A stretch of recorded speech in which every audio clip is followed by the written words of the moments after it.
ഒരു പുതിയ ദുർവ്യാഖ്യാനം ഇവിടെ നടത്താൻ ശ്രമിക്കുകയാണ്. എന്താ? മഹാത്മാക്കളുടെ ഖബറുകൾക്ക് ജാറങ്ങൾക്ക് സമീപത്തായി പള്ളി ഉണ്ടാക്കിയാൽ അത് ഈ പറഞ്ഞ ശാപത്തിൽ ഉൾപ്പെടുകയില്ല എന്ന് ഫത്ഹുൽ ബാരി പറഞ്ഞു, ഖാദി ബൈഗാവി തങ്ങൾ പറഞ്ഞു, അതുപോലെ ഉംദത്തുൽ ഖാരിയിൽ പറഞ്ഞു, പലതിലും പറഞ്ഞു. ഞാൻ അത് ഉദ്ധരിച്ചിരുന്നു. അപ്പൊ മൂപ്പരിഞ്ഞ് അതിനെ ദുർവ്യാഖ്യാനിക്കാണ്, കോട്ടിമാട്ടുക എന്ന് അതിന് മലയാളത്തിൽ പറയാം. എന്താ ചെയ്തതെന്നറിയോ?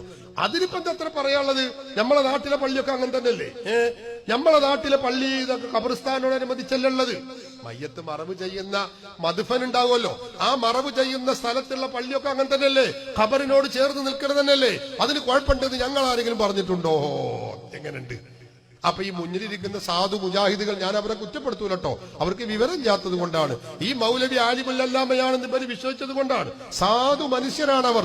അള്ളാഹു അവർക്കൊക്കെ ഹിദായത്ത് നൽകട്ടെ.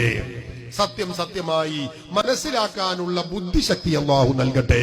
മൗലവിമാരുടെ ആലയത്തിൽ നിന്ന് അവരുടെ ബുദ്ധിക്ക് അള്ളാഹു സ്വാതന്ത്ര്യം നൽകട്ടെ. സഹോദരങ്ങളെ, നിങ്ങൾ ചിന്തിക്കണം. അയാൾ പറയുന്ന ഒരു ദുർവ്യാഖ്യാനം കേട്ടോളൂ.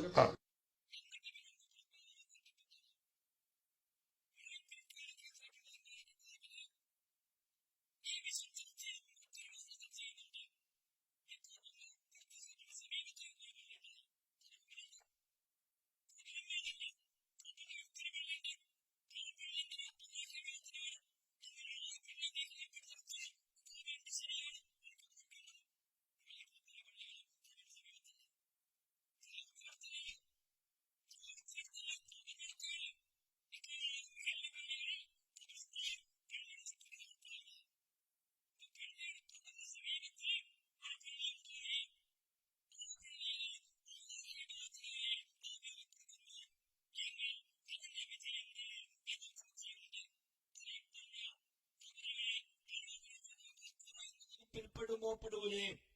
അത് പഴയ കാലം മുതൽ പണ്ട് മദ്രസ വിഷയമാണ്. സൂക്ഷ്മ പാഠശാല പണ്ട് പറഞ്ഞു അതും പറ്റൂല.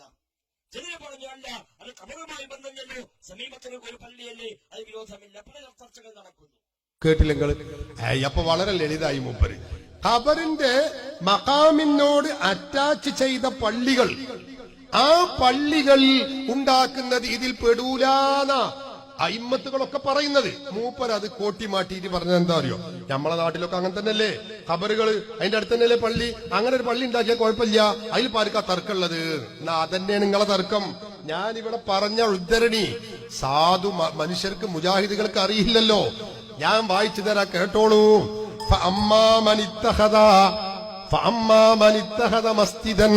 അപ്പൊ ഒരു പള്ളി ഉണ്ടാക്കി ഒരാൾ. എവിടെ? മുസ്ലിമീങ്ങളെ മറവു ചെയ്യുന്ന ഏതെങ്കിലും ഖബറിന്റെ അടുത്ത് പള്ളി ഉണ്ടാക്കുന്നതിനെ കുറിച്ചല്ല മൗലവിമാരെ, മുജാഹിദുകളെ ഇതിൽ പറഞ്ഞിട്ടുള്ളത്. പിന്നെ എവിടെയാണെന്നു കേട്ടോളൂ. ഫീ ജിവാരി സ്വാലിഹിൻ, സ്വാലിഹായ ഒരു മഹാനായ വ്യക്തിയുടെ അദ്ദേഹത്തിന്റെ സമീപത്ത് ഒരു മഹാന്റെ ഖബറുണ്ട്. അവിടെ ഏത് നിർമ്മിക്കുക? പള്ളി ഉണ്ടാക്കുക. ഇതാ വിഷയം. സാധാരണ മുസ്ലിമീങ്ങളെ മറവ് ചെയ്യുന്ന മദ്ഫനിൽ ഒരു പള്ളി ഉണ്ടല്ലോ, ഇതല്ല വിഷയം. ഇത് മൗലവി ദുർവ്യാഖ്യാനിക്കലാണ്, കോട്ടിമാട്ടലാണ്. ഇവിടെ ജനങ്ങൾക്ക്, സാധാരണ ജനങ്ങൾക്ക് പുകമറ സൃഷ്ടിക്കലാണ്. പോരാ, ആ പള്ളി ഉണ്ടാക്കിയാൽ അതുകൊണ്ട് മാത്രമായില്ല. അയിമ്മത്തുകൾ പറയുന്നത് നോക്കണം നിങ്ങൾ. വഖസദ തബറുക ബിൽ ഖുർബി മിൻഹു, ആ വലിയായ സ്വാലിഹായ മഹാനായ വ്യക്തിയുടെ സമീപത്തൊരു പള്ളിയുണ്ടാക്കി. എന്നിട്ടോ വഖസദ തബറുക ബിൽ ഖുർബി മിൻഹു, ആ വലിയിനോട്, ഈ സ്വാലിഹായ മഹാനായ വ്യക്തിയോട് അടുപ്പമുണ്ടാവൽ കൊണ്ട് ബറക്കത്തിനെ ഉദ്ദേശിക്കുകയും ചെയ്തു. ഫൈസൽ മൗലവിയുടെ ഏറ്റവും വലിയ നുണബോംബ് പൊട്ടിച്ചാമ്പലാവുന്നു. തബറുക്ക് ഉദ്ദേശിച്ചു, ബറക്കത്തെടുക്കലിനെ ഉദ്ദേശിച്ചു മൗലവി. അങ്ങനെ പള്ളി ഉണ്ടാക്കുന്നതിനെ കുറിച്ചാ പറയുന്നത്. നമ്മളെ നാട്ടിലെ സാധാരണ മക്ബറയില്ല, മക്ബറ എന്ന് പറഞ്ഞാൽ മദ്ഫന്, മറവ് ചെയ്യുന്ന സ്ഥലത്തുള്ള പള്ളികളിൽ അവിടെ സാധാരണക്കാരായ ഖബറുകൾ, സാധാരണ മനുഷ്യരെ മറവ് ചെയ്യുന്ന സ്ഥലങ്ങളാണ് അല്ലേ? അവിടെ നമ്മൾ പള്ളി ഉണ്ടാക്കുമ്പോ ഇയാളുടെ ഖബറിലുള്ള ഇയാളുടെ ബറക്കത്ത് ഉദ്ദേശിച്ചാണോ പള്ളി ഉണ്ടാക്കല്? അല്ലേ അല്ല. അപ്പൊ മുജാഹിദ് മൗലവി പറഞ്ഞ പച്ച നുണ, പച്ച എന്ന് പറഞ്ഞാൽ അത് ഭാഷാപരമായി ശക്തി കുറവാണ്. ഞാൻ പിന്നെ എന്റെ ഒരു മാന്യത കീപ്പ് ചെയ്ത് പറയാണ്, അയാൾ പച്ച നുണയാണ് പറഞ്ഞത്. ആ ഇബാറത്തിൽ പറഞ്ഞത് അതല്ല. മഹാത്മാക്കളായ ആളുകളുടെ സമീപത്ത് മഖ്ബറ, അവരുടെ ജാറമുണ്ട്, അതിനോട് അറ്റാച്ച് ചെയ്ത് പള്ളി ഉണ്ടാക്കുക. ഏതുപോലെ? നമ്മളെ പുത്തമ്പള്ളി പോലെ. വേണ്ട, ഒന്നുകൂടി നന്നാക്കി പറയാ, മഞ്ഞക്കുളം മക്കാമ് പോലെ. പാലക്കാട് മഞ്ഞക്കുളം മക്കാമ് നമുക്കറിയില്ലേ? അതെങ്ങനെയാണ്? ആ പള്ളിയോട് തൊട്ടിരുമ്മിട്ട് തന്നെ ജാറുള്ളത്. ഇങ്ങനെ ഉണ്ടാക്കാൻ പറ്റുമോ? മുജാഹിദ് പടിയും കൊടിയ ശിർക്കാണ്, പാടില്ലാത്തതാണ്. ഇത്തഖദൂ ഖുബൂർ അംബിയാഇഹിം മസാജിദ ലഅനല്ലാഹുൽ യഹൂദ വന്നസാറ എന്നൊക്കെ പറഞ്ഞ് ആയത്തും ഹദീസും ഓതുന്നതല്ലേ.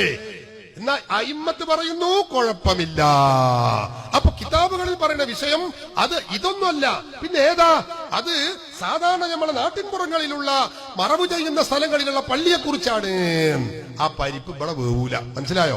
അത് മുജാഹിദും തമ്മിൽ ഗണനം നടത്തുമ്പോ അവിടെ എങ്ങനെ വേണമെങ്കിൽ പറഞ്ഞു നോക്കാം. കഥയില്ലാത്ത മുജാഹിദുകൾക്ക് കഥയില്ലാത്ത മുജാഹിദുകള് മറുപടി ആവുമ്പോ രണ്ടും കൂടി ഏറെക്കുറെ ഒത്തുപോകും. പക്ഷേ ഇവിടെ സുന്നികളോട് ഉണ്ടല്ലോ ഈ കാട്ടിക്കൂട്ടൽ നടക്കൂല.